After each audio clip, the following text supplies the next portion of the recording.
Magandang umaga, naimbag bigat, maarhay na aldaw, maayong buntag. Good morning, good afternoon, good evening everyone, wherever you are. My name is Len and I will be your moderator for this webinar. We are holding the first of the Forestry Development Center's Forest Policy E-Talks webinar series of 2021. Last year, the global COVID-19 pandemic locked us all in, and we were unable to conduct face-to-face meetings or travel to do research or hold policy forums to fulfill our mandate as a policy research center.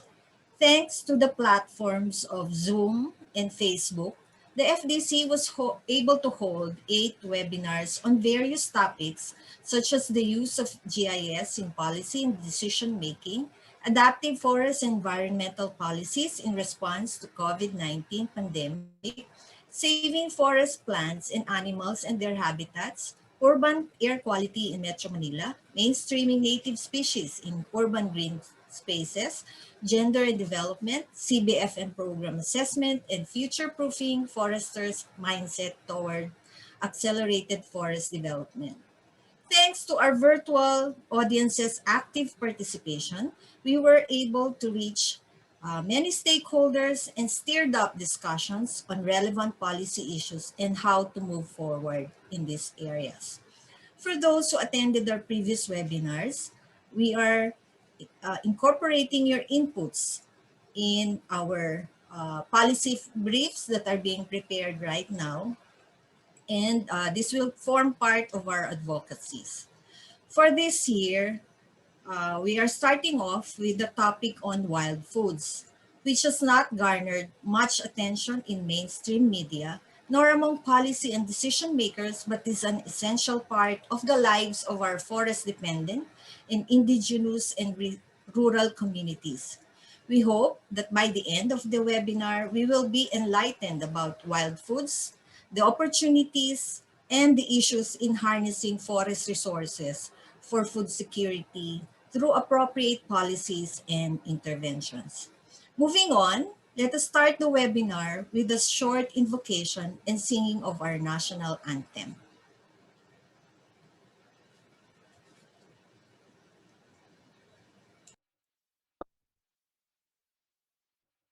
Dear God, thank you for allowing us today to meet and share our knowledge and time with one another in this webinar.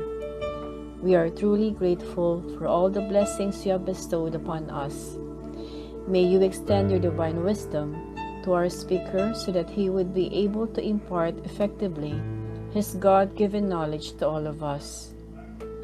Bless the participants as well so that they would be able to glean the vital information from this activity and spread what we've learned in the spirit of your love and generosity.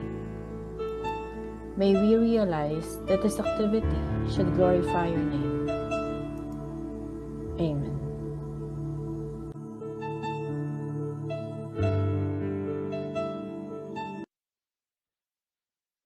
Grateful for all the blessings you have. Dear God, thank you for allowing us today to meet and share.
Good morning once again and welcome our participants to the webinar of the Forestry Development Center's Forest Policy E-Talks of 2021.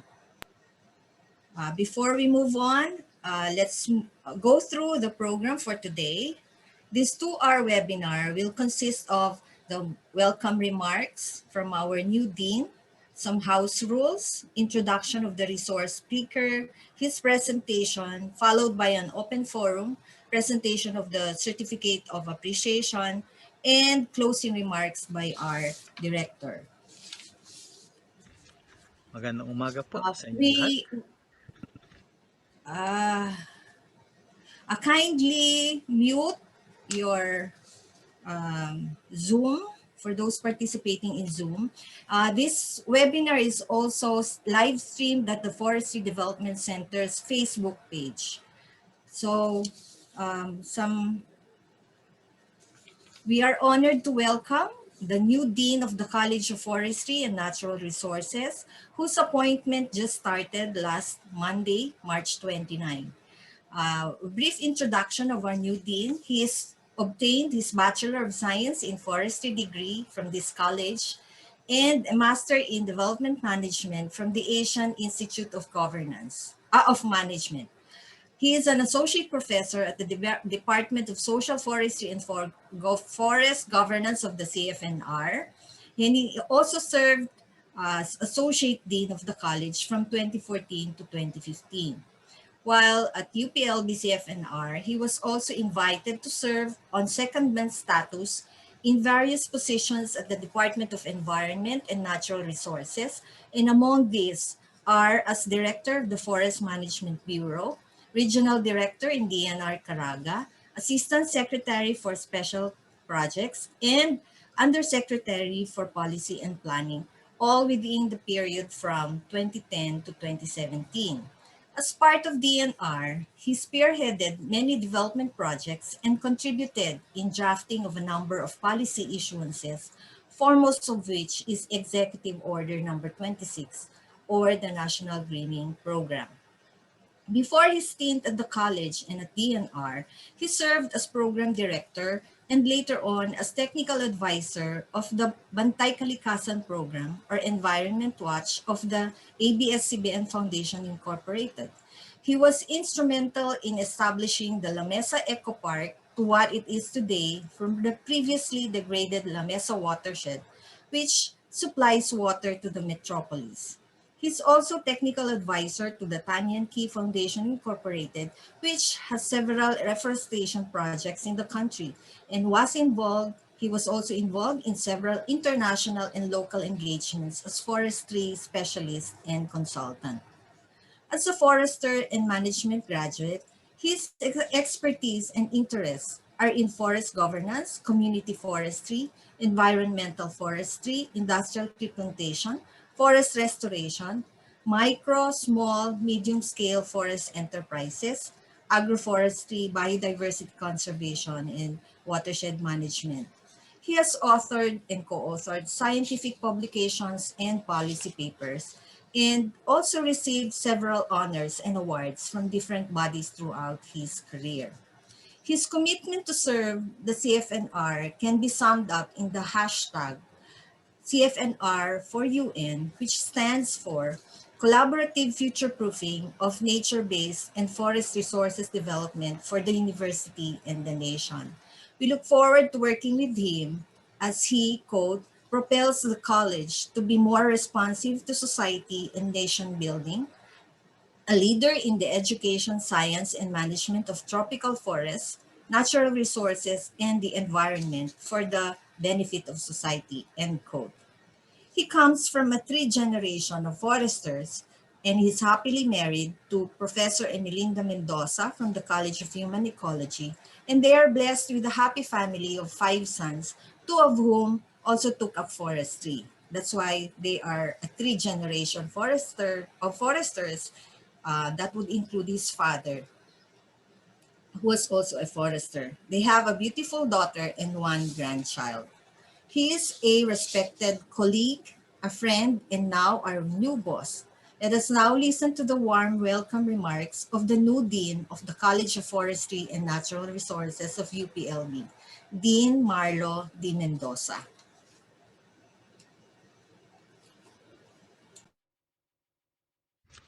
Magandang umaga po sa inyong lahat.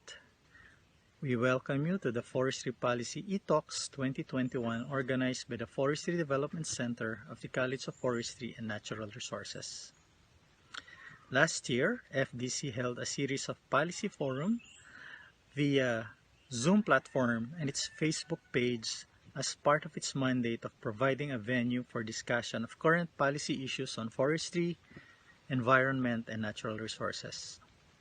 This year, it continues to fulfill its mandate with its first policy forum for the year. Today's topic will tackle the importance of wild foods as non-timber forest products and the opportunities and issues in harnessing the forest for food with none other than Dr. Ramon Razal, professor and multi-awarded scientist of the College of Forestry and Natural Resources, as our speaker. Food is important because it is the foundation and most basic need of our life. However, over the past years, we have witnessed a chain reaction that threatens the very foundation of life for millions of people in the world. This topic is timely as the problems of food security, and human health are some of the pressing challenges faced by people worldwide, and this is expected to worsen as the world's population reaches 9.1 billion by 2050. In our country, the government has put in place policies to address these issues, such as Executive Order 101 on the creation of an interagency task force on zero hunger. The task force is mandated to put an end to hunger in the country by 2030, in line with the UN Sustainable Development Goal. Also, last February 2021,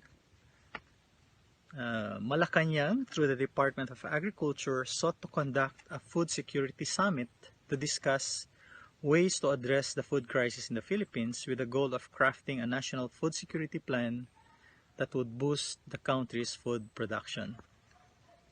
In the forestry sector, the issues of food scarcity and security are closely connected to the sustainable production and the conservation of non-timber forest products, of wild foods, which has always been the traditional sources of food of people living in forest communities or uplands.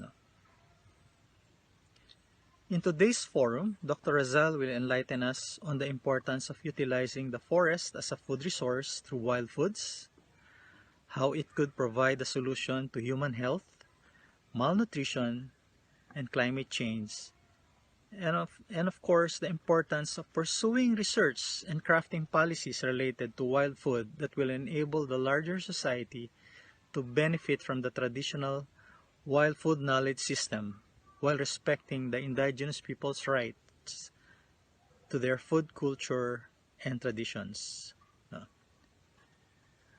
So once again, I invite you to participate actively in this very important forum and make it a venue to discuss the opportunities and issues in harnessing the forest as a food resource.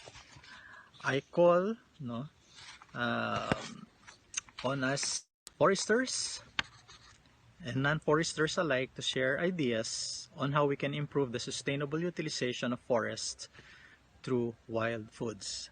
Thank you and good day.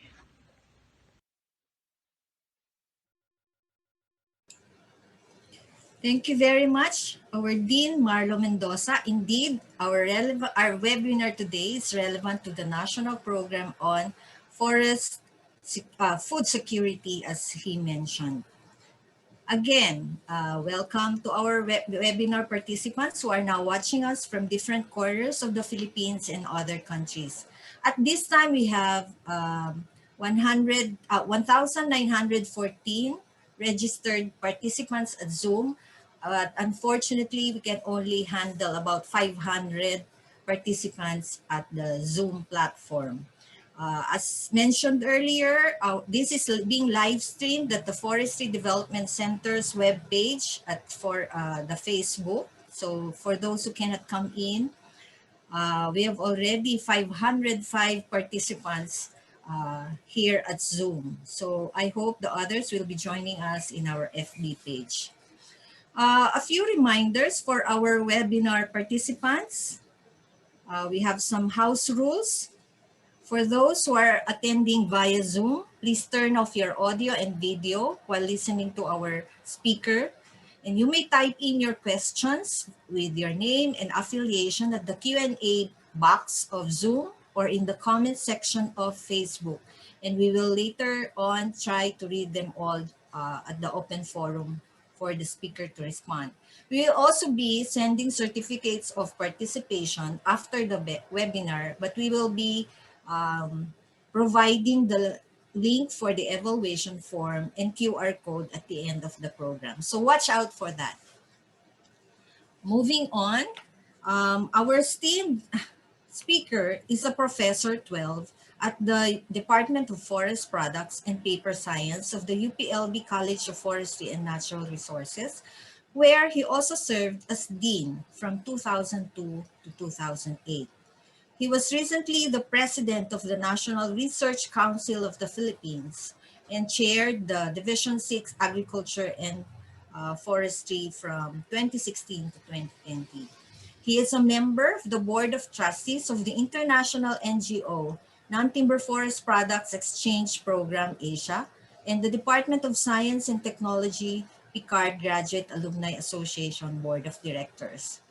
He is one of the first graduates of the CFNR's Bachelor of Science in Forest Products Engineering with cum laude, and he obtained his Master of Science in Forestry, major in Wood Science and Technology from also from the UPLB. He finished his PhD in Forestry and Forest Products from the Virginia Polytechnic Institute and State University, and got his postdoctoral studies in the Department of Botany, University of British Columbia. Our speaker's fields of interest are wood chemistry and non-timber forest products, and he has published two books of which are the Non-Wood Forest Products of the Philippines in 2009 and another one in 2012 titled Mainstreaming Engineered Bamboo Products for Furniture and Construction. He's also a contributing author to a third book titled Wild Taste in Asia, Coming Home to the Forest for Food. Over the years, he has published numerous scientific papers in various journals based on his studies and research about timber and non-timber forest products, among which are almasiga, bamboo, runo, pineapple, and tobacco stalk. He has received many accolades and recognition from various award-giving bodies and institutions as Distinguished Alumni from UPLB, Outstanding Professor and Researcher, and UP Scientist during the span of his more than 40 years in service.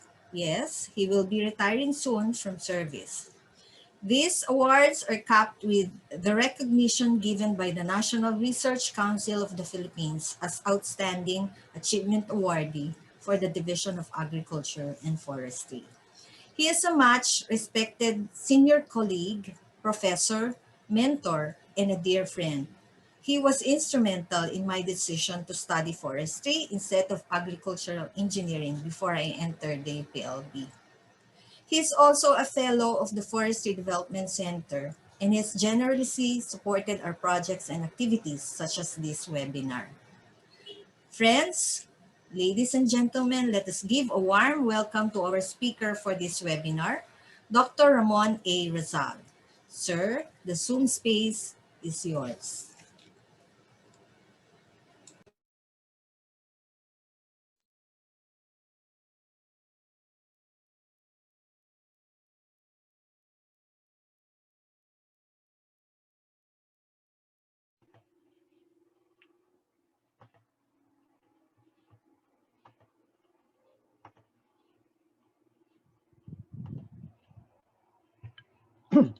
Thank you, Dr. Bogayong. for that very generous introduction. Can you see the PowerPoint on screen? Nakikita na po ba? Yes, sir. Okay, sige. Ah, So thank you very much. And unang-una, gusto ko magpasalamat sa Forestry Development Center kay Director Dolom for the invitation to become part of your webinar series, Forest Policy E-Talks. And medyo nagulat ako dun sa sinabi ni Dr. Bogayong that I was instrumental in her decision to take up forestry. I didn't know that, but nakakataba ng puso na somehow I had this impact in her life, no? In the choice of her profession. Gusto ko rin magpasalamat kay Dean Marlo kasi napakaganda ng kanyang introduction, ng kanyang welcome remarks at na-highlight niya bakit mahalaga itong topic na aking napili for presentation dito sa webinar ng FDC. So I'll talk about wild foods as non-timber forest products, opportunities and issues in harnessing the forest for food, and basically the interest in wild foods is triggered by my interest in non-timber forest products. So as you know, I have developed the course non-timber forest products, which has now become a required course in all Bachelor of Science and Forestry programs in the country. Before I proceed, gusto ko rin palang batiin yung, kasi while I was waiting to be called, ay tiningnan ko yung listahan ng participants. And nakita ko that there are participants from various state colleges and universities. Merong participants hanggang Mindanao. So nakakatuwa kasi itong isyong ito hindi lang dapat dito sa College of Forestry sa Luzon pinag-usapan, kundi as much as possible ay this should be discussed in all schools of forestry, in all sectors, and that the College of Forestry should begin linking with various sectors para matugunan yung pangangailangan na yung food ay maging bahagi din ng discourse sa forestry. Okay. As mentioned by Dr. Bugayong, I am co-author of the book Wild Taste in Asia. So, nandyan sa upper right corner ng aking slide, yung cover ng book. If you want a copy, you just send a letter or go to the website of the Non-Timber Forest Products Exchange Program. And I'm sure you can request kung kailangan na magkaroon kayo ng kopya ng book na ito. Ang senior author ay si Madhu Ramnath, who is from India. And in chapter 1 of the book, ito ang graph na nakikita ninyo ay isa sa mga, itong table na nakikita nyo, isa sa mga tables that we used in the book to situate yung pangangailangan for a book on wild foods in 6 countries. Why the 6 countries? Bakit itong 6 na countries na ito? Kasi ito yung countries na merong presence yung Non-Timber Forest Products Exchange Program. This is an NGO that seeks to empower upland communities by providing them with livelihoods that make use of non-timber forest products as raw materials, as the base for their livelihoods. And i-highlight ko na lang kung nasaan ang Philippines out of these 6 countries. In terms of population, we are third, although this is quite outdated already. Nasa 110 million na tayo. We are third in terms of population among the 6 countries, but we are second to India in terms of population density. So ang dami nating tao per hectare. And then in terms of indigenous people's population, Why is it important that we mention indigenous peoples population? Kasi they are the primary users, and we also consider them as primary responsible for conserving and protecting the wild food resources in our forest. Kaya lang, with this backdrop, makita din natin na merong issue in terms of undernourishment, no? Kulang sa nutrition yung karamihan sa ating mga kababayan. And then, in terms of malnutrition, no, for children under age of 5, which is evident in terms of being underweight, no, malaking porsyento din ng mga kabataan natin ang undernourished, no? Kulang sa sustansya. No? So, ito yung parang driver namin for coming up with a book, Wild Taste in Asia. Hopefully, this book would attract or call attention to wild foods, and possibly for these countries, no, for officials in these countries to consider to mainstream food from the wild, no, in addressing food security issues in the respective countries.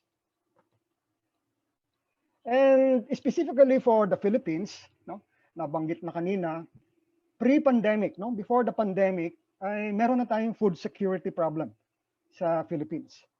And based on a 2020 report, no, on CNN, more than about 59 million Filipinos have experienced food insecurity. And we are number 1 in Asia, Southeast Asia, on that. Ang gusto ko lang i-highlight yung irony, makikita nyo dyan, merong tayong McDo, no? And yet, we are experiencing food insecurity in this country. And again, another report by the Integrated Food Security Phase Classification indicates that the Philippines has been facing a chronic food insecurity situation from 2015 to 2020. The report was made pre-pandemic, and I'm sure because of the pandemic, the food insecurity situation has become worse.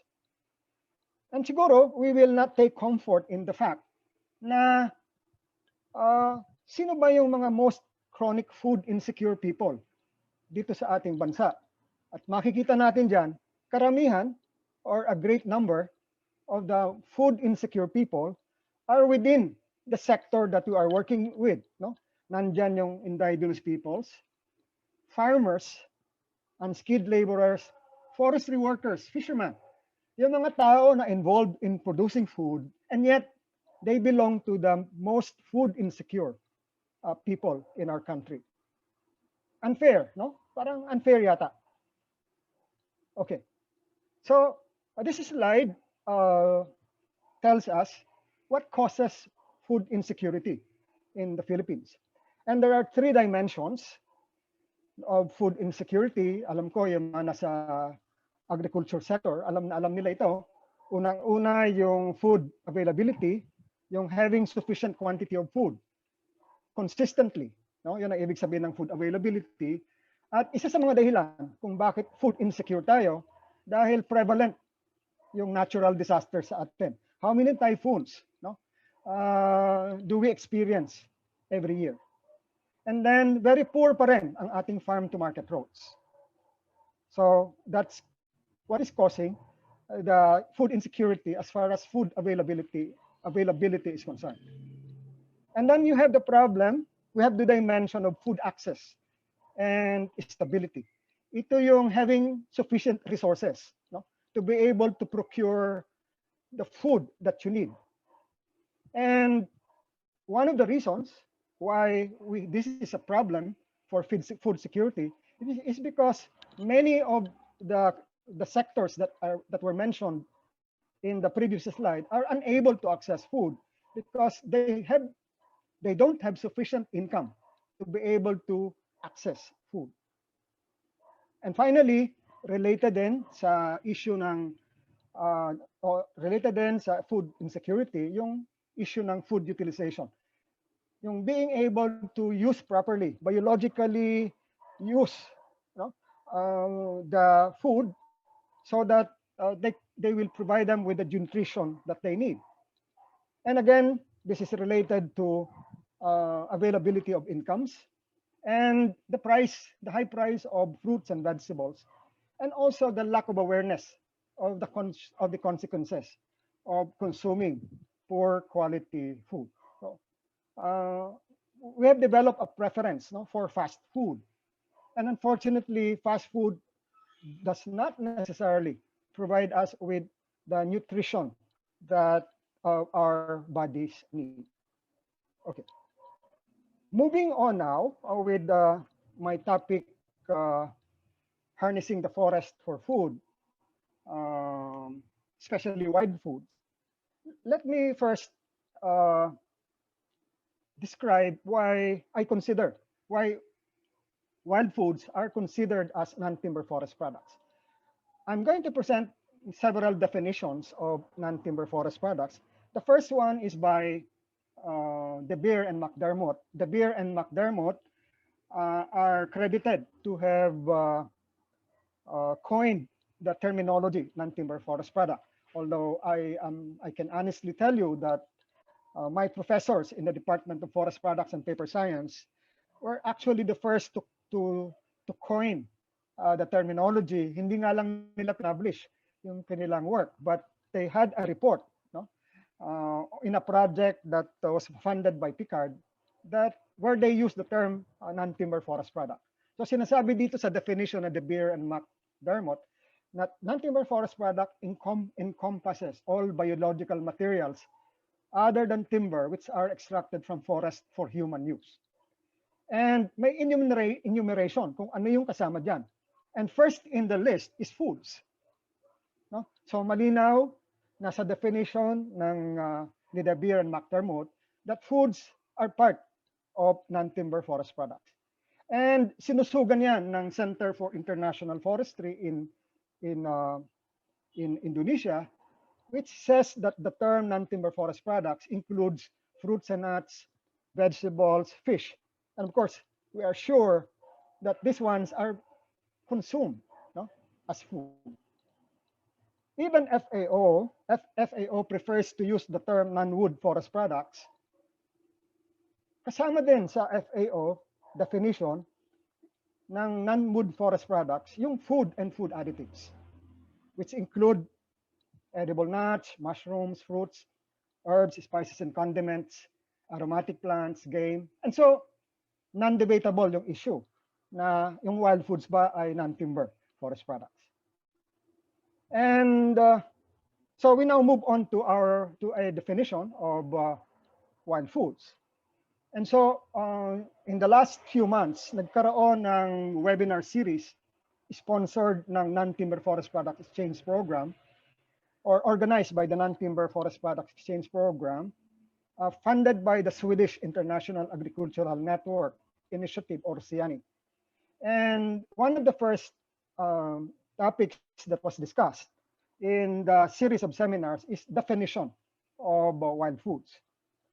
And one of the definitions is that wild foods are edible non-timber forest products, usually uncultivated plant species, fungi that are not consciously domesticated, but collected from plants from the forest or on the edges of forest, on traditional gardens and agricultural lands. And they are customarily included in the diet of local communities. So bahagi sila ng regular na kinakain ng mga indigenous peoples, ng mga local communities, ng mga upland dwellers. So with that, pwede nating sabihin na merong rich biological and knowledge diversity itong mga taong ito, kasi yung paggamit ng wild foods are intertwined sa paggamit nila ng kagubatan, sa pag-harness nila ng wild foods from the forest to nourish them. So bahagi ito ng kanilang subsistence, yung wild foods. And again, from C4, medyo sinusugan din yung sinasabi na yung wild foods are not cultivated or grown at home. And they come from a variety of sources and are incorporated into people's diets in numerous ways. So wild foods do not necessarily have to come from just the forest. No? And by the way, from the biodiversity point of view, yung wild foods hindi lang yan plant food. No? Yung wild food kasama din diyan yung mga pagkain na galing sa aquatic sources natin. But for our purposes, no, we will limit ourselves to forest foods. No? For purposes of our discussion, we will limit ourselves to wild foods from the forest and from areas that are related to the forest edges, and even in rice paddies. No? So, hindi lang dapat nating isipin na ang wild foods ay sa forest lang galing. No? And of course, there is this debate na yung wild foods nga ba ay hindi kinocultivate. No? Yung wild foods nga ba hindi minamanage. But there is this literature written by Barucha and Preeti na there is a false dichotomy. Hindi naman talaga cut, no? Cut cleanly, no? Yung distinction between what is agriculture and what is wild. No? They were saying that even hunter-gatherers, they do farming. And although we may not call it agriculture, they manage their environments. They manage their environments so that these environments can sustain their need for food. And of course, we are aware that many of those who cultivate, those who are in agriculture, are also using many wild plants and animals as crops. And so, sinusugan ito ng study na ginawa ng FAO na yung distinction between wild and domesticated food is not clear-cut. So it's better to think of wild food as lying along a continuum, ranging from the entirely wild to the semi-domesticated, or from no noticeable human intervention. Yung wala kang man lang makita na nakialam ang humans, no, for them to grow and to produce food, to selective harvesting, transplanting, and propagation. No? So think of wild food as occupying a continuum. So from that, pwede na siguro nating tingnan, ano ba yung mga wild foods na meron tayo sa Philippines? Marami yan, no? And there have been efforts to document, no? Ano ba yung mga wild foods na meron tayo? This was started, of course, by Brown in 1921, nung nag-document siya na meron tayong 65 genera, to which there are 176 plant species na pwedeng gamitin as food. No? And then, Simon Salud and his co-workers at the then Forest Products Research and Industries Development Commission, for Perilicum pa yan dati, they came up also with a study where they collected information on more than 367 species as edible wild plants in the Philippines. Marami pang iba, no? Katulad nung kay Lugod and De Padua, yung kanilang wild food plants. And then FORI, through an initiative of FAO, nag-document din sila ng 14 genera and 44 species of food and fruit-bearing forest species. And then, ang nakita kong latest information is yung sinulat ni Polinag, again from ERDD, on DNR recommends food from the wilderness. So meron naman, no? So meron namang documentation. Kaya lang makikita nyo that this is quite sparse and sporadic. Wala tayong consistent effort, no? If you look at the the years between these publications, no? Ang lalayo. So wala tayong consistent effort in our country, to focus or pay attention to wild foods. And in my communication with Forester Professor Pat Malabrigo, ang sabi niya, currently, ito yung mga forest plant families that are edible or currently in use. So sa Myrtaceae, merong 19 species. Ang example niyan ay yung lipote. So ang tanong ko sa inyo ngayon ay, alam pa ba ang mga ito? O nakatikim ba kayo ng mga ito? No? And then yung Rutaceae, meron 15 species. Itong citrus family, ang members ng Rutaceae. Anacardiaceae, yung dao pala, no? Which is known as Pacific willow, Pacific walnut, sorry. Ginagamit din as food. Goodiferae, no? Yung binukaw, for areas in Visayas and Mindanao, ginagamit nila itong pangpaasim, no? Ng mga sinabawan na pagkain. Yung Lauraceae, cinnamomum, yung kalingag is used as spice. Myristicaceae, yung dugwan, is also used as a spice. And then of course we know that several species of palms like kaong and rattans are used as food. And then yung Ebenaceae family, yung kabangong, alam na natin yan. And then for the Graminae or Poaceae, there are many species like bamboo, rice, no? Wild rice that are used as food. And even yung Sapindaceae family, alam natin, yung kapulasan, no? These are sources of food.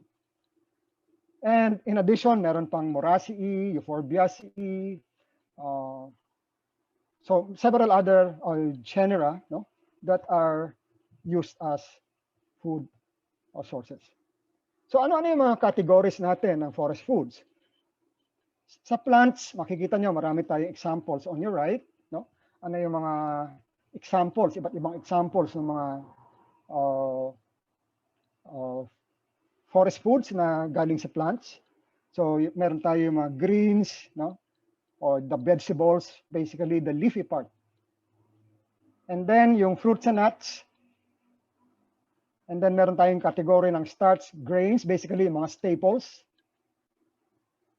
And then shoots and stems, no? Bamboo and rattan are, we utilize the stem and the shoots as sources of food. And then himbabao, no? Yung bulaklak nito.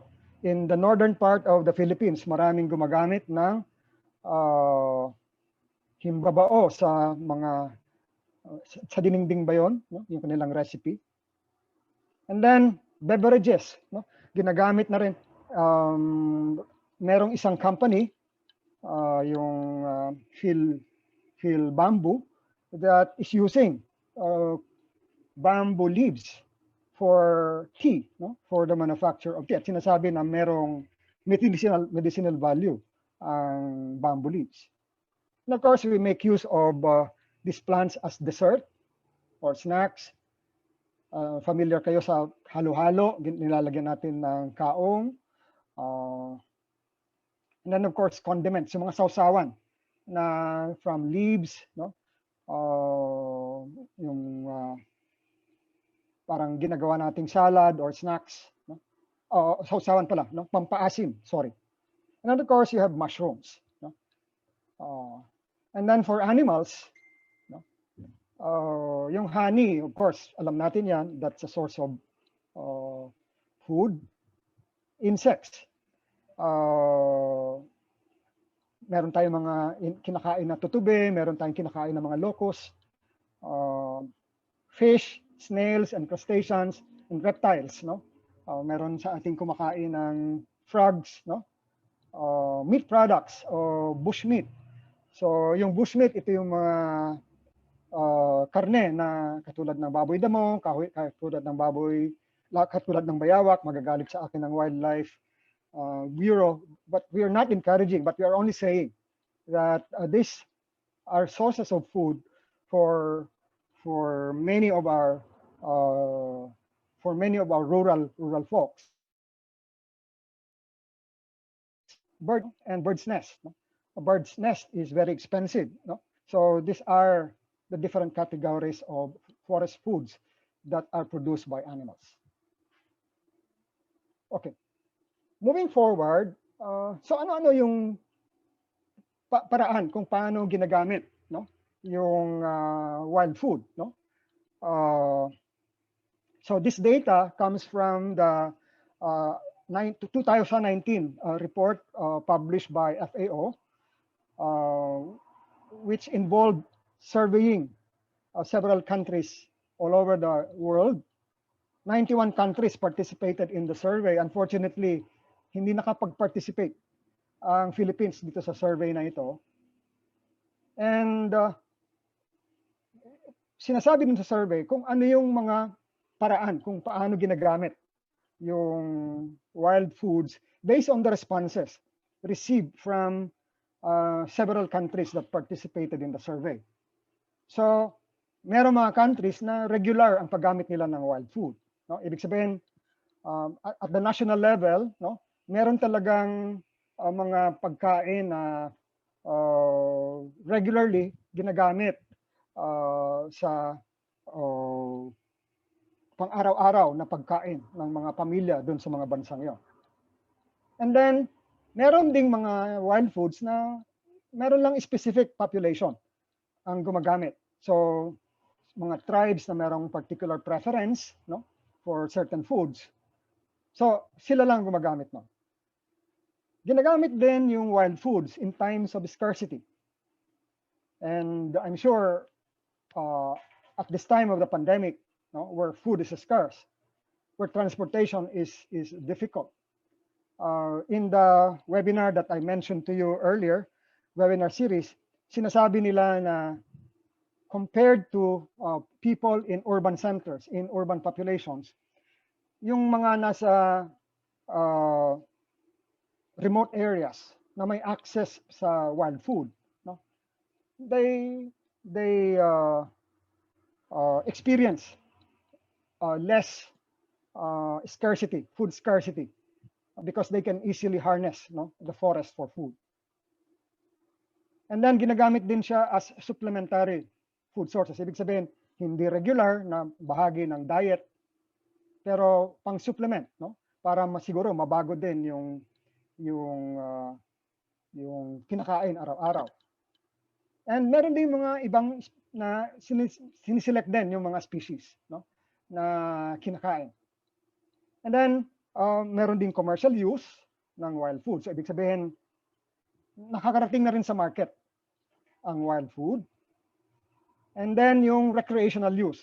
Yung usually this is for the more developed countries na they collect wild food not necessarily for sustenance but for enjoyment, no? For recreation. They find enjoyment, no, in being able to collect wild food. Siguro natatandaan nyo nung maliit pa kayo, kayo naglalakad, halimbawa pauwi na kayo galing sa school, meron kayong nadaanan na alatires, ay you find enjoyment, no, na pumipitas kayo ng prutas, no, ng alatires. So this is the recreational value of this wild food. And of course, yung cultural use, ginagamit sa mga festivities, sa mga religious ceremonies, yung wild food. So this slide summarizes ano ba yung mga ano ba yung kahalagahan ng wild foods. Nakita natin in the previous slides kung ano yung gamit. So yung wild foods provide greater dietary diversity, no? So bakit mahalaga ito? Makikita nyo doon sa sa bullet, second bullet, na yung worldwide, no, 3 crops lang ang ginagamit, no, globally to meet 50% of the world's daily requirement of proteins. 3 crops only: wheat, maize, and rice. So how much of this do we consume every day? So nawawala yung diversity. And then for 80% of the total dietary intake, there are only 12 species that are being used. So, napaka-narrow, no? Napaka-narrow ng food choices natin. Because we limit it to what agriculture, traditional agriculture has been producing. We limit it to those that we know, no? Dun sa mga alam natin na pagkain. So, yung ating dietary intake ay hindi diverse. So, there is an opportunity for wild foods to provide greater diversity in our diets. And pangalawa, bakit mahalaga ang wild foods? Kasi mataas ang nutritional value niya. Compare that with store-bought foods. Ano ba yung kadalasang binibigay o binibili? Ano ba yung dinidistribute na ayuda? No? Di ba? Anong nutrition meron yon? No? Yung noodles, yung sardines, no? Compared to what we can obtain from wild foods, no? Unfortunately, in many cases, dito sa ating bansa, no, hindi natin alam yung nutritional composition ng karamihan sa mga wild food species natin. So, ito lang ang problem. So, while in some other countries, they know ano yung nutritional value ng kanilang wild foods. And in fact, they can say, no, pwede nilang sabihin na some of their populations, no, yung ibang, especially those living near the forest, they can assert na mas maganda ang nourishment ng kanilang mga populations, especially those living near the forest, kasi they know the composition of the nutritional value of their foods. Pero sa atin, no, we have very limited list of food species na alam natin yung nutritional composition. And then, another importance, as yung naipakita in the previous slide, ay meron ng commercial value ang wild food. So, pwedeng pang supplement ng income, especially during economic hardships. At kung merong food stress, no, ibig sabihin, bumagyo, no, nagkaroon ng drought, no, we can resort to the use of wild foods as to supplement our regular food intake. Okay. Moving on, no, to the importance of wild foods. They play a special role in traditional cultures.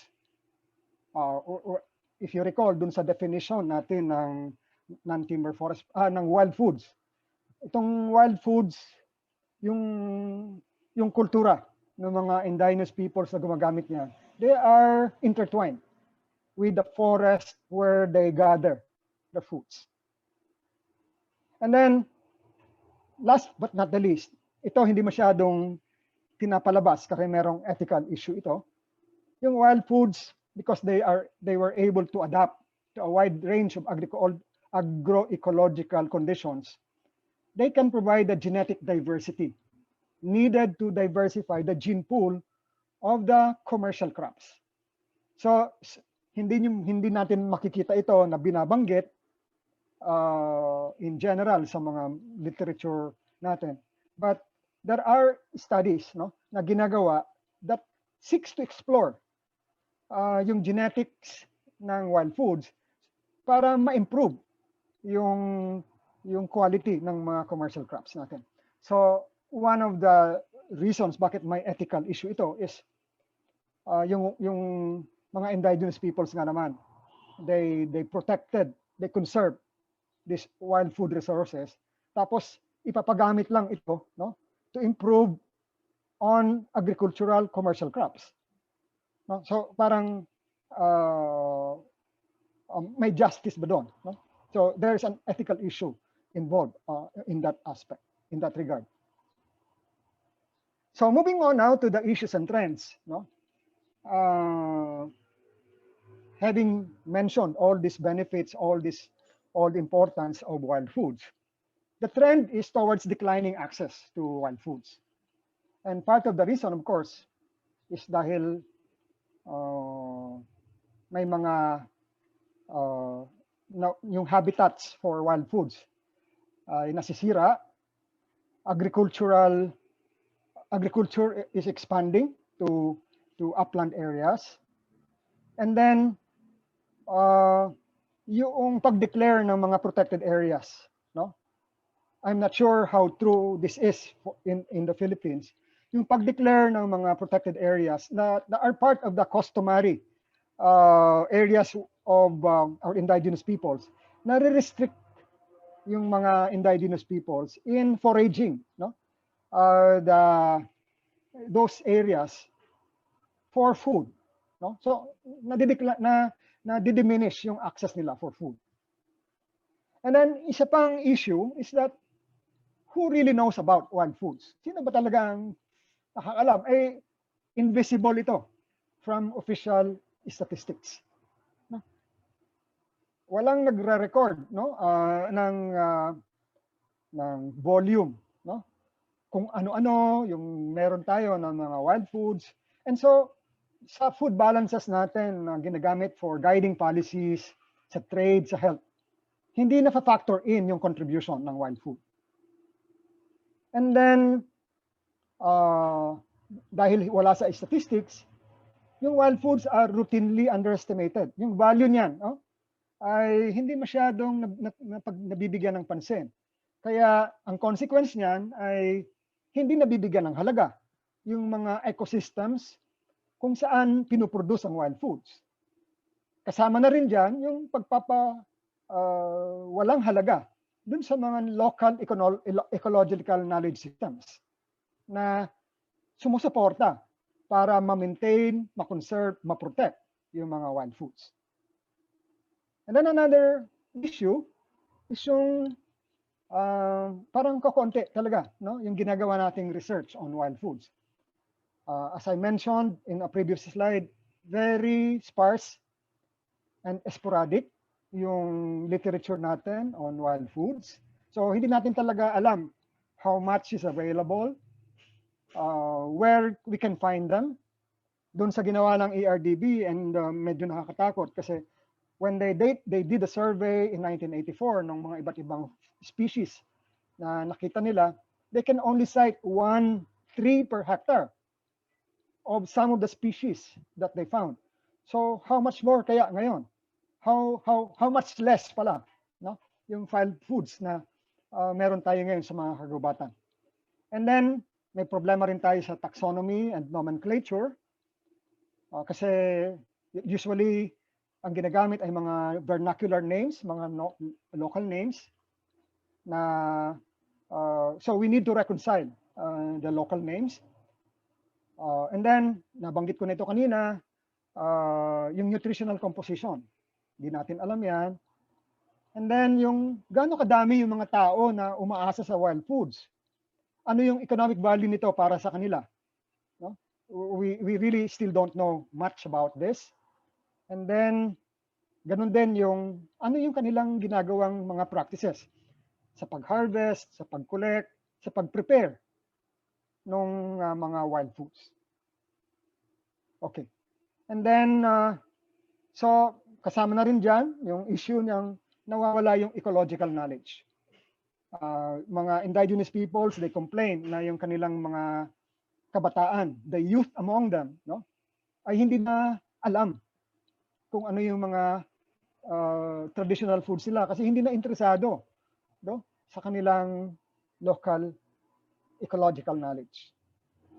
And then of course yung issue ng climate, the changing climate. So the literature is split on this issue kasi meron nagsasabi na wild foods is threatened by the changing climate. Although meron ding mga nagsasabi na with changing climate, they are able to harvest more. For example, when Pastor Delbert Rice of Ikalahan, when he was still alive, no, he is a colleague as a trustee of the Non-Timber Forest Product Exchange Program. Sinasabi niya na with climate change ay nag-increase daw yung crop rotation nila ng rice, no? Okay. So, balikan natin yung issue ng harnessing the forest for food.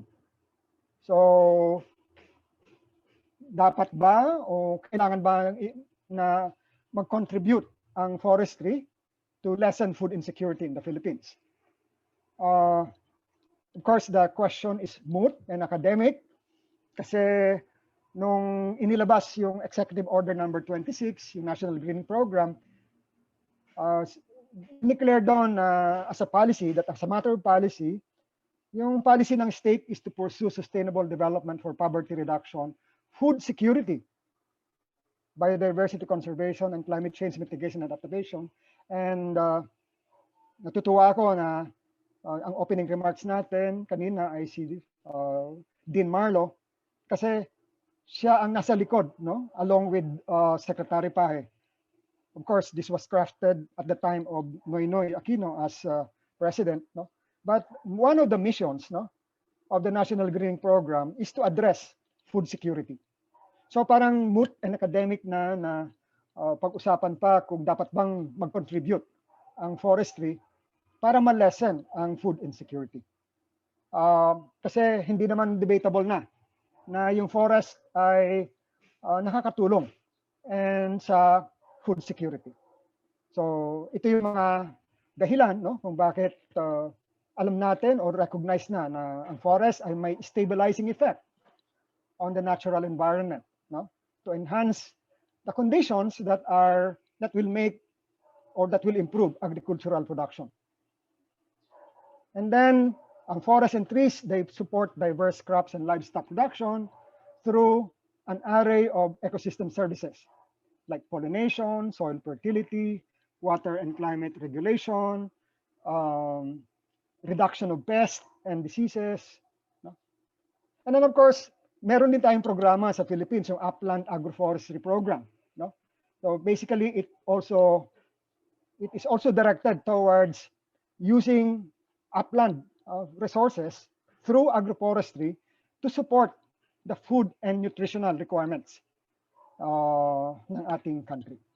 So as far as this, yung regulatory functions, as far as agroforestry, medyo malinaw, no? Na nahaharness naman natin yung forest for food security. Pero ang tanong ko dito is, ano naman kaya ang pathway, no? Para ma-recognize natin ang contribution ng wild foods to food security in the Philippines. Is there a pathway? Kasi maraming mga issues katulad ng cultural issues, yung recognizing the rights, respecting local knowledge and cultures. So some questions.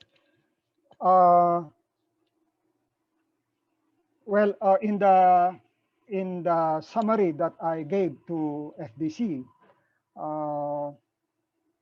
when I proposed this topic, ang sabi ko, hindi naman ako magbibigay ng maraming information. Ang gusto ko lang ay ma-stimulate yung forestry sector na pag-usapan yung role ng wild foods, no? And so hopefully, by my discussion, na-stimulate ko na I was able to encourage you to think more about the role of forest for food, but there remain some questions that I have in my mind na hopefully ay makatulong tayo bawat isa sa atin para ma-address natin magkaroon tayo ng common way forward para yung wild foods ay makatulong towards food security. Siguro pag-isipan natin, ano ba yung mga initiatives and interventions na pwede natin gawin that can expand the use of forest for food, and how will this impact? No? Ano kaya magiging impact nito sa biodiversity and forest health? No? Which brings to mind yung sa National Greening Program, we are planting several areas with monocultures of cacao, monocultures of coffee, and of course, marami ng mga upland areas na tinatamnan ng pinya, marami ng upland areas na tinatamnan ng oil palm. No? So, pag-isipan natin, while these are designed to address food, are they negatively impacting the biodiversity and the health of the forest. And then another question is it correct na i-encourage natin ang paggamit ng wild foods among non-upland and urban populations? Kasi meron ngang ethical issue dito. And then of course, meron ding konting issue in terms of urban populations having notions that wild plants and animals are not safe for human consumption. No? So how can we dispel those notions? And ito, madalas ko nang nabanggit, yung cultural issues. No? The indigenous peoples have been driven, no, to the remote areas. And it is there where they live for very long times. And it is there where they were able to sustain, protect, conserve mga wild foods. So they have accumulated a wealth of knowledge on the conservation, protection, wise use of these food resources. Now, all of a sudden, because of this food security issue, gagamitin natin yung knowledge na yon for addressing food security. And if we do so, meron bang tamang scheme para makompensate natin yung mga indigenous peoples for having protected these wild food resources? And which leads me to the question, kung meron tayong negosyo na nakabase sa wild foods, ethical ba yan?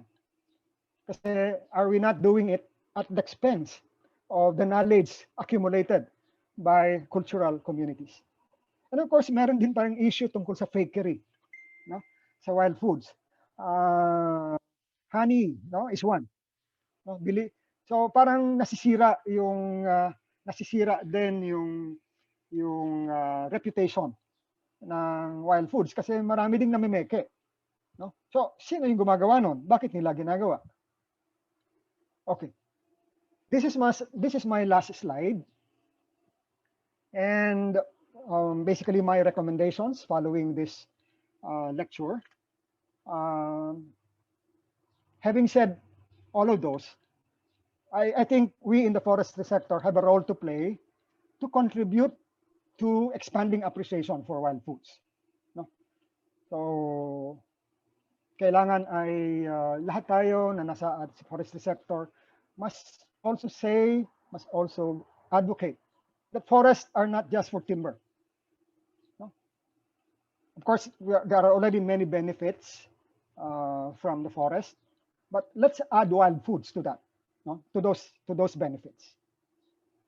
And isa pang recommendation is maraming knowledge gaps. No? Marami akong mga binanggit na knowledge gaps kanina that can be filled in by encouraging more research.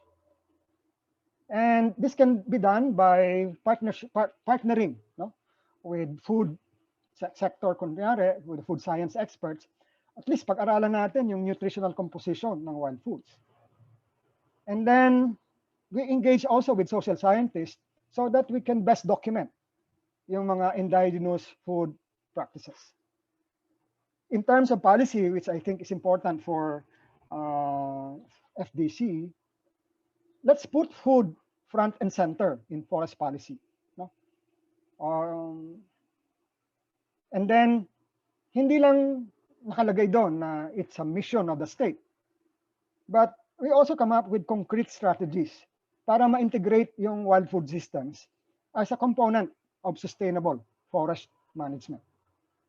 So how can we do this? Dapat alam natin yung mga data gaps. And then some areas of concern is that yung protected areas nga ba na exclude yung indigenous peoples from customary lands? And does this endanger traditional knowledge on wild foods? And last is yung mechanisms, no, for sharing traditional ecological knowledge. No? Ano yung mga ethical issues, how we will address them. And then yung issue na anong pakinabang? Sino makikinabang dito? No? So I think these are some of the recommendations, and I hope that I was able to contribute to the stimulation of your thought processes, no, para pag-isipan natin yung wild foods. So thank you very much. Again, salamat sa FDC for having me over. And sana ay mas na-appreciate ninyo ngayon ano ba yung wild foods. Thank you. Salamat, Dr. Razal. Nakalimutan mo na that you were part of the recruitment team ng Forestry noon.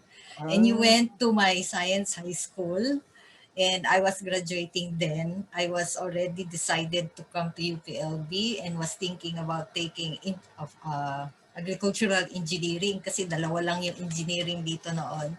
The other was forest products engineering. Okay, so A we are long proud. time ago. We are proud that you are now part of the Forestry family. Thank you. Thank you, Dean, sir. Your enlightening presentation on wild foods has stimulated our appreciation for and reflection on a lot of the things that you mentioned. My take there, and I think marami sa ating mga participants ay na maraming mga tanong. And similar yung mga tanong doon sa mga ni-raise mo na issues as well as your recommendations. And before that, thank you also for mentioning that we have participants from all over the country, but we also have participants from other countries. Ang isa lang na nag-hi is from Grand Cayman Islands. So I'm not sure kung saan yung ibang countries. And also, there are some who would like to have a copy of your book. And maybe they can look at the website of ntfp.org. Andun po yung bagong book nila, Dean Razal. And then, again, for our participants from Zoom, please use the Q&A tab of Zoom to type in your questions. Please indicate also your name and affiliation. That will be for our documentation purposes. Also, we will be reading some of the questions from Facebook. You know that we have more than, I think, 1,900 participants who registered via Zoom, but we can only accommodate up to 515 at this point. And there are about 190 joining us, probably more, who are joining us through our Facebook live streaming. Also, we have participants from many of the forestry schools like Benguet, BSU, ISU, CSU, MMSU, IFSU. And also we have from DOST, PNRI, ERDB, and its other offices. And a lot more. So thank you po for joining us. And I know that you have much interest in this topic. So with that, let me read some of the questions that were written at the Zoom Q&A tab. First is from Dr. Rogelio Andrada, the second, si Doc Guns. The question is, how do we prevent the possibility of wild food following the plantita trend where people ransack the forest areas for easy money to sell these NTFPs? I think, sir, you've already mentioned that yung isang issue din ng danger of promoting wild foods from the forest. Sir, ano masabi nyo sa question na ito? Okay. How do we prevent the possibility of wild food following the plantita trend? Okay. The trending yun. Okay. Thank you, Dr. Guns, for your question. I think this is a forest protection issue, no? Kasi it's not just plants, no, that are being ransacked, no? Other resources from the forest are also being ransacked. And so I think there's need for partnership, not only among communities, but for DNR, law enforcement agencies, no, to protect not only the plants, no, not only the non-wood forest products, not only the wild foods, but every resource in the forest has to be protected. And while I uh, I appreciate no yung trend towards plantito plantita because um, ano naman yan, it makes people more aware, become more aware of the value of planting, no. I think the sources, no, siguro kung merong agency that also checks on the legality of the sources of the plants that are being used by or that are being promoted by yung mga gardens, no? Siguro, so I think it's a forest protection issue, it's a plant resource issue na dapat maraming mga agencies nagtutulungan para ma-address ito. Thank Yeah, you. yes. I remember yung isang recent na webinar, and Attorney Jerty from ELAC mentioned that we have the right to ask yung mga sellers natin if they have certificates for selling yung mga products na ito. Some of the questions, sir, ay related din sa unang tanong, kung how, but I'll just read them anyway. You've already answered them. Promoting the utilization of wild foods not only threatens the traditional knowledge, system, and practices, but can also threaten the population of the wild food species. How can we prevent this from happening? Another question is from Anonymous attendee. During this pandemic, the economy and market is greatly affected. Are there any instances that wild foods are also being wasted because they are not being sold in the market? Oh. Ayun po yung mga similar questions. And then there's another question which is debate na noon pa, the use of non-wood forest products versus non-timber forest products. Kasi daw yung minention niya na CMO 6-2019, NWFP pa rin ang ginagamit na term. This is from Mr. Porfirio Bajo, West WPU. Any comments, sir? Okay. Dun muna kay June Bajo, yung from Palawan State University yata. Ito si June. Yeah. Okay. June, yung tama ka dyan, yung gamit sa CMO ay non-wood forest products pa rin. Basically, sinusubscribe kasi yung paggamit ng terminology na pinopropose ng FAO. No? Even the book that I've written, yung Non-Wood Forest Products of the Philippines ang aking ginamit. At hindi naman ako apologetic na yun ang aking ginamit. But if you look at the definition of non-timber forest products dun sa Philippine Forestry statistics, no? Non-timber forest products are goods of biological origin derived from the forest. And then, ang kasunod doon, also known as non-wood forest products. So, very fine lang naman kasi ang distinction between non-timber sa non-wood forest products. So, even when I teach non-timber forest products, I use it interchangeably with non-wood forest products. No? So, I don't think it's for as long as we understand each other, no, what we mean by non-timber or what we mean by non-wood forest products. Okay. Doon naman sa issue na meron bang na-waste na mga wild foods. I'm not aware, but I would like to believe na kahit nga yung mga traditional agricultural crops, no? Because of the pandemic, because of the lack of transport, ay na-waste sila. How much more yung mga galing sa mga remote areas na wild foods? Assuming na they are actually being collected for commercial purposes.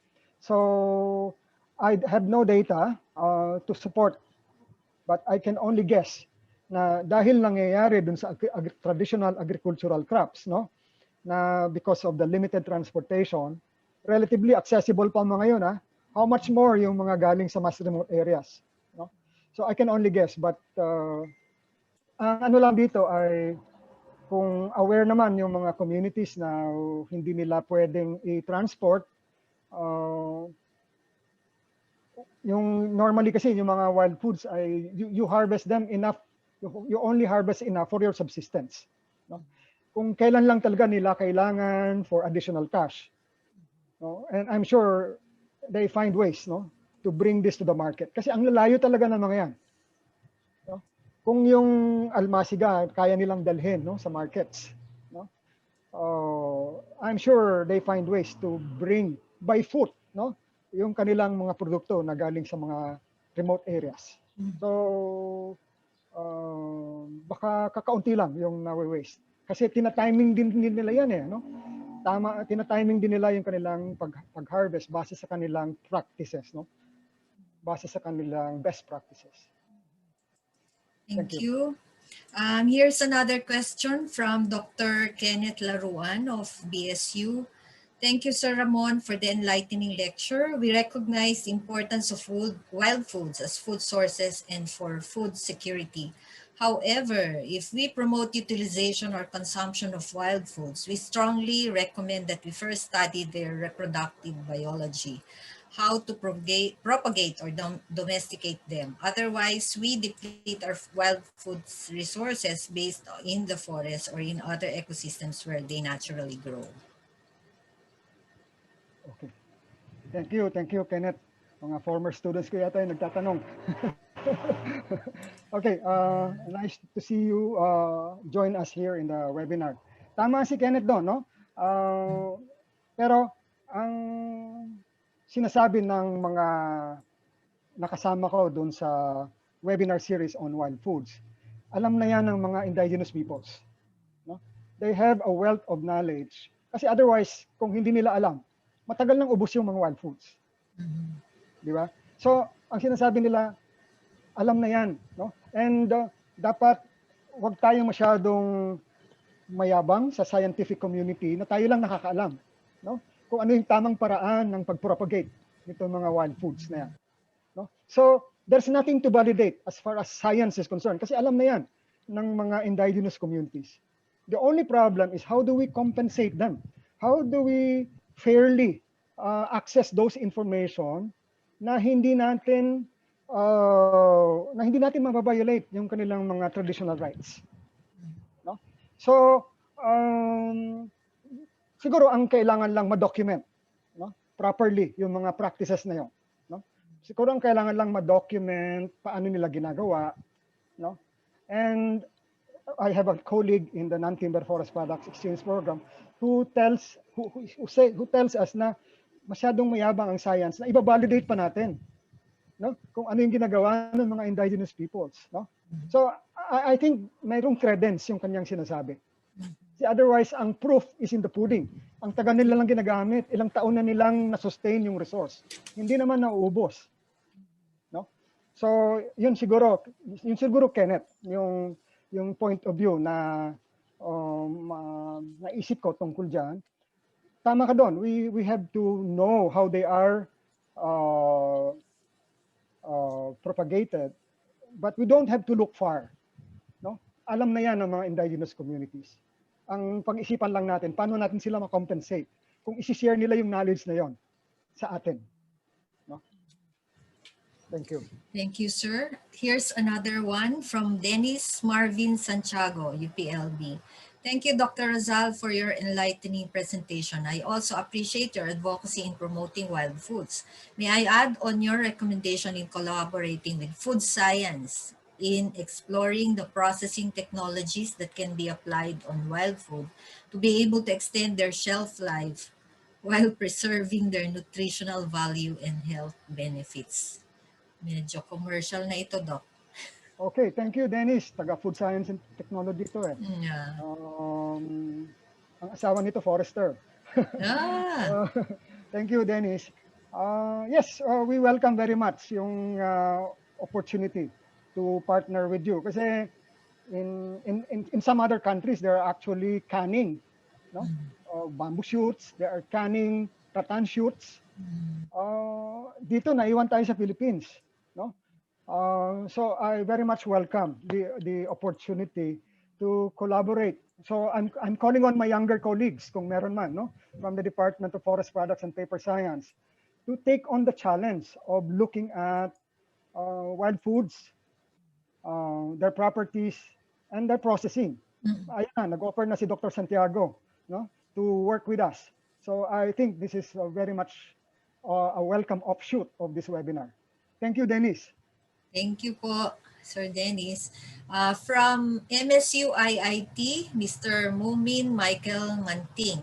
How would you differentiate wild foods from indigenous foods, and how could we preserve the indigenous knowledge system of our IPs?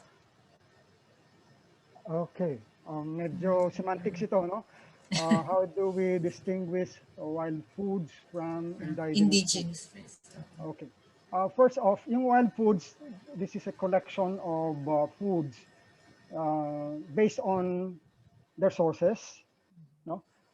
So pwedeng terrestrial, pwedeng galing sa mga agricultural lands, halimbawa yung mga isda na nahuhuli natin sa mga rice paddies, yung mga tubo-tubo doon sa mga pilapil na mga kabute, no? And then of course, the definition, wild foods include yung the biggest wild foods are actually what the fishery sector is collecting or is harvesting from the oceans, no? Hindi mga itinanim yan eh, o hindi yan pinadami, no? Uh, they grow in abundance on their own. So yun yung mga wild foods. So siguro yung mga, and many of the wild foods are indigenous foods, no? Kasi bahagi ng kanilang kultura na ginamit nila ito for a long time, no? Bahagi ng kanilang pang-araw-araw na kinakain ay yung mga indigenous foods. So maybe indigenous foods are wild foods. Wild foods. I don't like to make a distinction. Basta yung indigenous food, siguro we can relate this to the culture. No? Pwede nating i-relate sa mga kultura nila. So pwedeng yung indigenous foods, pwedeng wild foods. And then, although not all wild foods are indigenous foods, no? Siguro ganun na lang, no? Most indigenous foods are wild foods, but not all wild foods are indigenous foods. Okay. Okay. Another question from National Plant Genetic Resources Lab of the Institute of Plant Breeding from Ms. Maria Lea Villavicencio. Aside from ethical issues, there's also the possibility of exploiting through overgathering of wild foods in the forest areas. Are there any efforts for biodiversity conservation through in situ conservation or establishment of community gene banks? Okay. Thank you, Leah. Another colleague who used to work with me in NRCP. Hindi pa kasama halos yung mga wild food sa sa mga in situ, ex situ conservation measures, no? So siguro magandang, I'm not aware kung ginagawa ito ng meron kasing Plant Genetic Resources Laboratory o group ang so siguro magandang makita yung listing ng mga plants na kasama doon sa kanilang pinag-aaralan. But I would very much vouch for the inclusion of wild foods sa mga measures that are designed to conserve using in situ or ex situ approaches, no, for the conservation of these resources. Okay. From Mr. Nanding Aurigue of DOST-PNRI. Thank you, Dr. Razal, for the informative lecture. This is not a question, but I hope that the government will encourage the children of indigenous people to study and provide scholarship to deserving students who can pursue courses that would benefit their community and conduct thesis experiments to document their indigenous knowledge, conserve sources of wild foods, and preserve the natural habitat in their respective areas. So it's a comment, sir. Yeah, thank you, Nanding. meron naman mga initiatives yata ang government to support, to provide a scholarship to indigenous peoples groups, to the children of indigenous peoples groups, so that they can attend, no, beyond the schools that are available in their respective communities, no, for them to become professionals. Merong mga ganon. And even among indigenous communities, no, meron din silang mga ginagawang sarili nilang effort para yung mga kabataan nila ay mas maintindihan din yung kahalagahan ng wild foods, especially with regard to ensuring food security, especially with regard to ensuring the continuity of their cultures, no? So meron din mga sariling initiatives ang mga indigenous communities, but meron ang government, no? Hindi ko lang masabi kung ano yon, but I may mga programa that supports. Actually, meron din post noon si Dr. Eslava sa College of Forestry, but hindi yata na push through yon, na sana mag-adapt tayo ng mga estudyante from indigenous communities para they are the best in terms of protecting the forest. Kasi galing sila sa forest, and then pag-aralin nila natin sila ng forestry, pag bumalik sila doon, mas nagiging skillful sila sa kanilang pagganap ng kanilang mga tungkulin, because parang ginagawa lang nila kung ano yung dapat na nilang gawin, no, as professionals in the areas. Okay. From Facebook, Kyle Lugto has a question from Davao City, an enthusiast farmer. Have ECM, ectomycorrhizal fungi, ever been considered as a promising wild food, NTFP? Yun daw, ectomycorrhizal fungi, ever been considered as a promising wild food. A lot of species that promote the best growth to trees like dipterocarps and pines who associate with these fungi are gourmet foods in other countries like Amanita, Boletus, Rosula, Lactarius, etc. I noticed residents of Cordillera enjoy a lot of ECM as wild foods, many of which have not been identified to species level. Are there facilities that can determine if a fungi has toxins or not, as some species in the same genus can be poisonous or edible? I have identified a fungi in some pine trees in my barangay to be Lactarius, but do not know of facilities that can assess edibility of some of said fungi, as mycological reports have a list of species but no data if they are edible or not. Thank you. Okay. Sino itong nagtanong uli? Kyle Lugto from Davao City. Hi, Enthusiast farmer daw siya. Okay. Hi, Kyle. Thank you for your inputs. Actually, I'm not aware of specific species of mushrooms that are sources of that are considered as wild food. But what I am aware of is that in many countries, hindi dito sa atin, they collect mushrooms at certain times of the year. And this mushroom go into yung sinasabi mo, mga pagkain ng mga gourmet sa mga restaurants. And these are specialized dishes na only the most knowledgeable chefs, no? Yung mga chefs lang sa mga mamahaling restaurant ang nakakaalam, no? But I'm sure, and I will encourage you, na if you can promote this, no? Kung ipopromote natin ito, so that we don't need to import, no?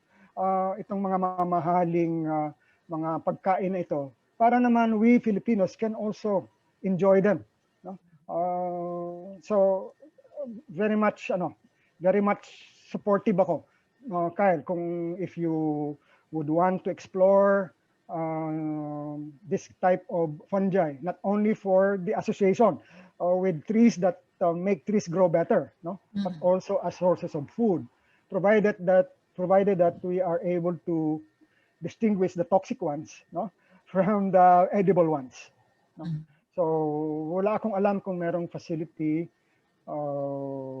but we need more experts fungi para Yeah. ma-distinguish natin yung mga iba't ibang klase ng fungi na meron tayo at malaman natin alin dito yung edible at hindi. I saw a market once doon sa Korea, sa South Korea. May market sila na puro mga mushrooms and wild foods yung tinatanim. And I think they have studies already on which wild foods among these mushrooms are edible or not. Although, yung ibang mushrooms naman nila ay hindi naman makikita dito. For reminder po for our Zoom participants, please use the Q&A tab of Zoom for your questions, and please also indicate your name and affiliation. We can entertain some questions. If you want to raise your hand, please do so. But please wait for us to acknowledge you before you unmute yourself. Another question from Ruchil Costales. Can we propagate wild foods from non-timber products? Basahin ko na lang, sir, ha, yung tatlong questions dito. So yung una from Ruchil Costales, can we propagate wild foods from non-timber products?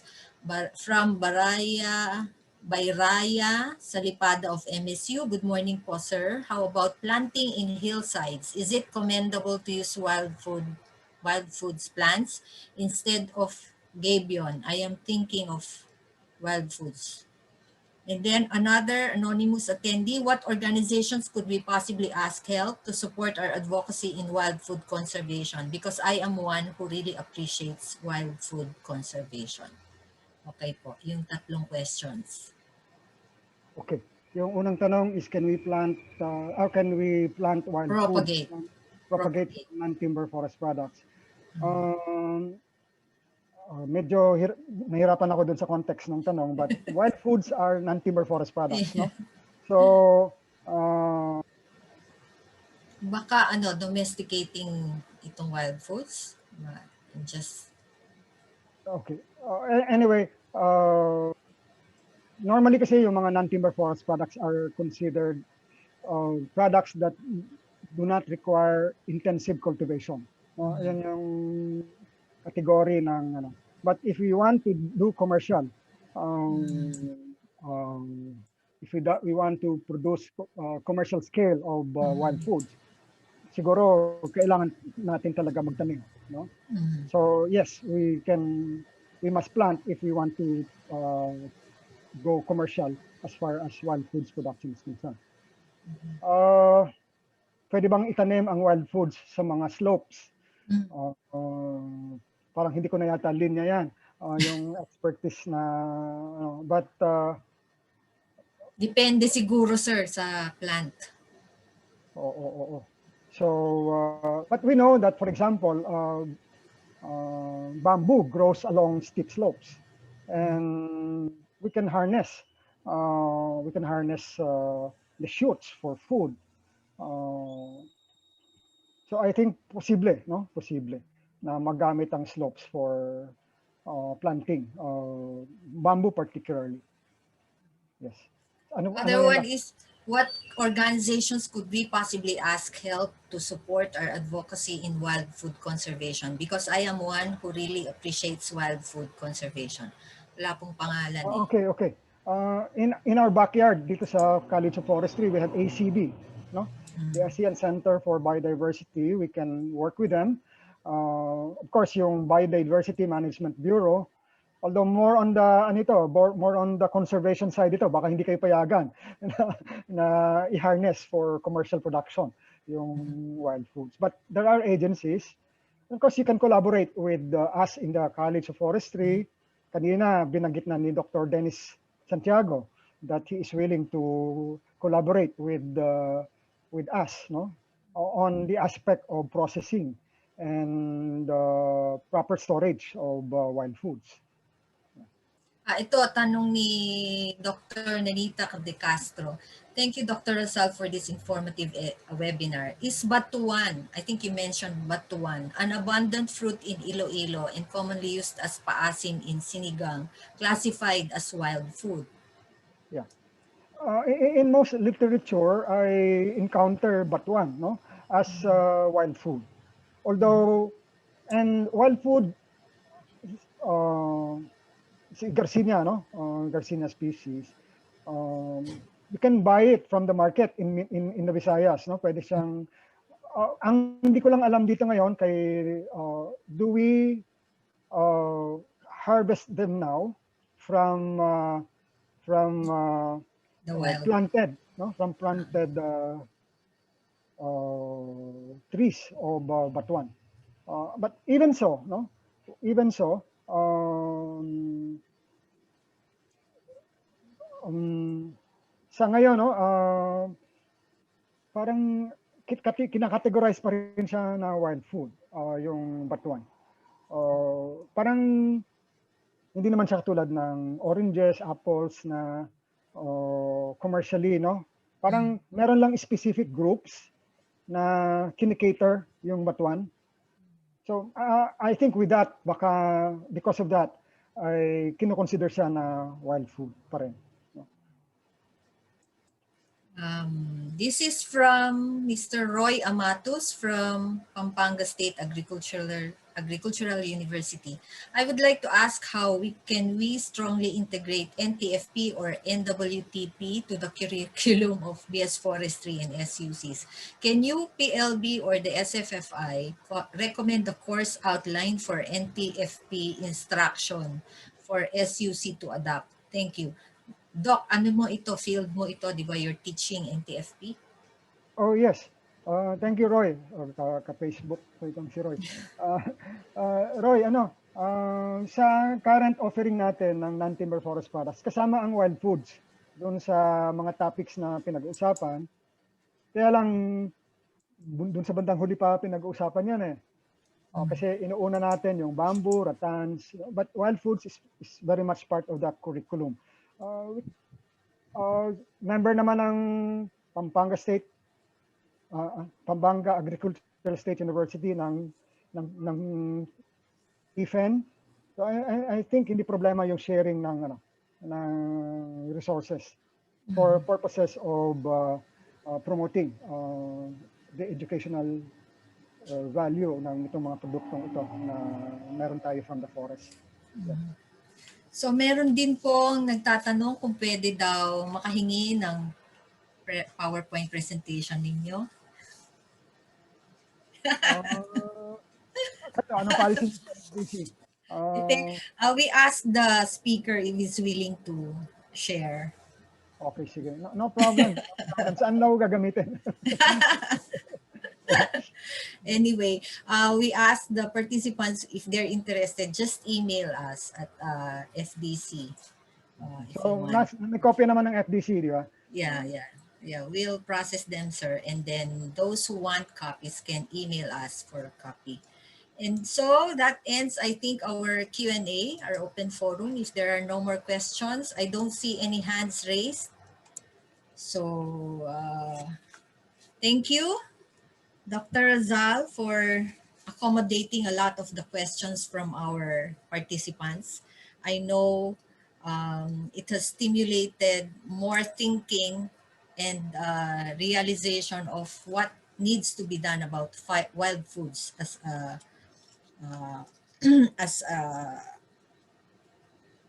as a part of harnessing our forests for food. Okay. To thank our resource person, please allow me to read the following citation. This certificate of appreciation is given to Dr. Ramon A. Razal for serving as speaker on the topic Wild Foods as Non-Timber Forest Products, Opportunities and Issues in Harnessing the Forest for Food, presented during the Forest Policy E-Talks FDC webinar series of 2021, issued on 8 April 2021, organized by the FDC with support of the Information Technology Center, UPLB, via Zoom webinar. Signed by Prof. Marlo D. Mendoza, Dean CFNR, and Dr. Priscila Dolom, Director FDC. So let's give a warm virtual applause for Dr. Razal. Thank you po, Dean Sa susunod ha, sa uulitin kahit na ikaw ay retired na. Thank you, Thank you, thank you. Thank Dean. you. Now, to give her closing remarks, I give the virtual space to the Director of the Forestry Development Center, Dr. Priscila C. Dolom. Ma'am, the floor Yes. is yours. Thank you, Doc Len. Good morning, everyone. Hindi pa naman good afternoon. Last year, the Forestry Development Center, or FDC, were able to conduct 8 forest policy e-talks through webinars of different topics, concerns in the environment and natural resources. From those 8 forest policy e-talks, we were able to strengthen our collaboration and linkages with different stakeholders, institutions, agencies in the ENR sectors. Also, we were able to produce 8 proceedings for dissemination, and we are now preparing a policy brief and further considering to conduct researches in the different topics.